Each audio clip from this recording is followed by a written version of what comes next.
Today I want to talk about range time shooting versus actual field conditions and what the differences may be.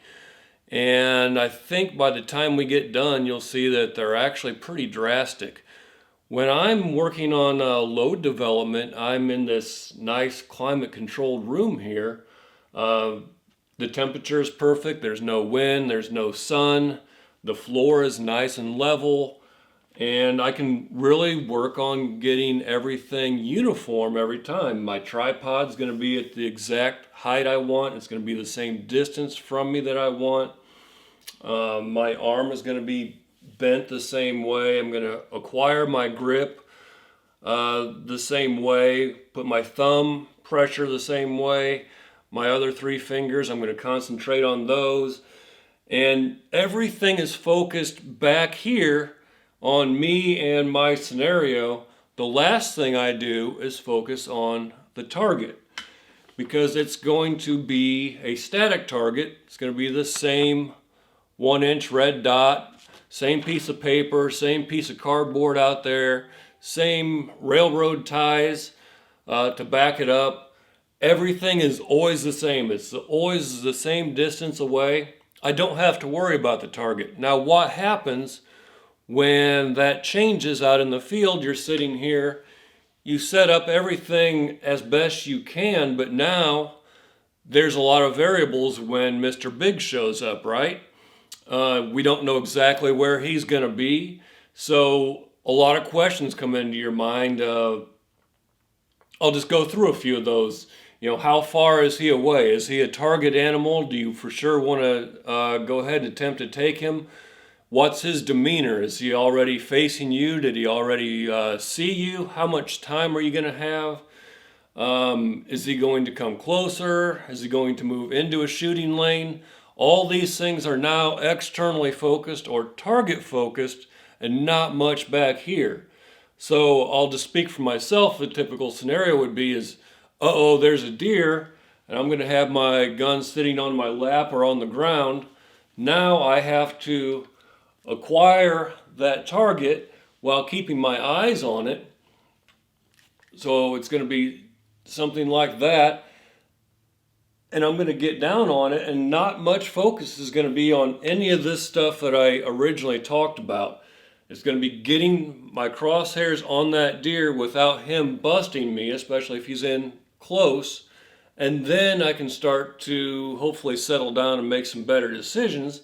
But maybe not. Maybe he's in a scenario where he's going to jump into a thicket or go into a woods if he takes one more step. So you have to quickly get on target, make sure he's at the right angle. There's no dot out there, so you have to pick a spot on that deer, which is not always super easy, especially if you don't have great lighting conditions. And then all our external things come in as far as the temperature and wind and all that. Obviously, the range is going to vary. So my point is we shift from setting everything up here, going to the target, to now we have to focus on the target and then move back here. And this kind of gets shortchanged a little bit. So what my suggestion is, and the reason I made this video, is as soon as you get your load development done and everything good inside this nice climate controlled environment, now you want to start adding things that are more field ready. So maybe you don't have a situation where you can just go outside. Maybe you live in a subdivision. So at a minimum, you can set this same scenario up in your house. You're going to have, once again, climate controlled. But we can pick objects out in, say, our backyard and go ahead and go through a routine, and that will help a little bit. So what I mean by that is we're going to set everything up, quadruple check your gun, make sure it's not loaded, and make sure all the ammo's out of the room. The last thing you want is to have an accidental or a discharge inside your house, breaking glass and possibly alarming the neighbors. Obviously, your family's not going to be too happy with you either. But anyway, quadruple check your gun. So the next thing I'm going to do is I'm not going to allow myself this nice cushy environment, I'm going to pick something out there, and then I'm going to go into this little land of make-believe as to whether it's looking at me, how far it is away, how much time do I have, and I'll just give myself these little scenarios. So I might start out something like this with my rest facing down, and all at once I'll pick out maybe a leaf out there at 50 yards away. I'm going to stare at that leaf and move over and make my shot.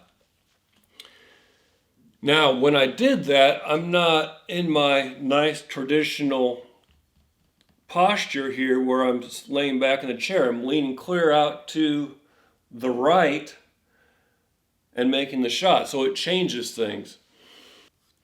Now, the nice thing about this signature rest is it does allow you to make quick adjustments.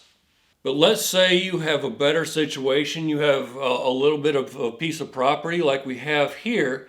Let's go outside, because actual turf and actual different positions are going to make things a lot better. Let's go outside and I'll show you what I mean. So I've set up a little scenario here. Here's my chair, my gun, and my rest. So let's just say I'm set up, I'm sitting here, and out there is my regular target that I always shoot at. And over there I set up a deer, it's an archery 3D target. So that's our scenario right now. So if I'm sitting in this chair, I can make a nice easy shot at that deer right now, right? It's in a shooting lane, but if it takes one more step, it will be out. So let me move over one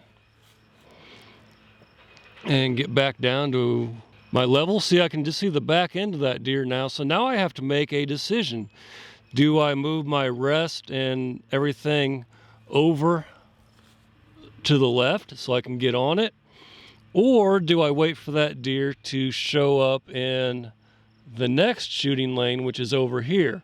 So here's another scenario for you guys, and now we have a completely different situation, right? I'm about 25 yards away from this deer. It's looking at me, so I'm assume that I'm already picked off, or it's at least curious as to what I am. So what are you going to do now? Do you wait for it to hopefully settle back down? Do you go ahead and take the shot? It's one of those things where you have to make that quick decision where you're going to be externally focused on the target.